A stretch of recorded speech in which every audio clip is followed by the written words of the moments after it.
I am the Tofu Golem. Please enjoy the video. You start by confirming the exact Lutron sensor model and that your hub supports it because compatibility saves time. Once done, cut power at the breaker and verify 0 voltage with a tester. Safety first. Then remove the sensor cover and press the program button, hold it for 6 seconds, to enter pairing mode. This tells the sensor to broadcast its ID. You need that active window to complete the next steps with your hub or app, so don't rush. You now move to your hub or Lutron app to add the sensor. Open the Add Device or Join Network flow because that initiates discovery.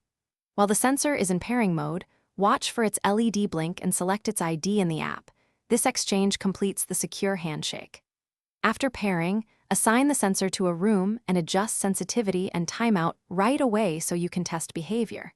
If changes are needed, you can refine settings without returning to the wall. Finish by mounting the sensor at the recommended height and orientation. This optimizes coverage and reduces false triggers from vents or sunlight. Once mounted, restore power and perform a walk test. Move through the coverage area to confirm lights respond and that timeout values match your app settings. If it doesn't connect, reboot the hub, re-enter pairing mode, and try again. Make sure batteries have charge or wiring is correct. These fixes resolve most failures quickly. Thanks for watching. Consider subscribing if we helped you today.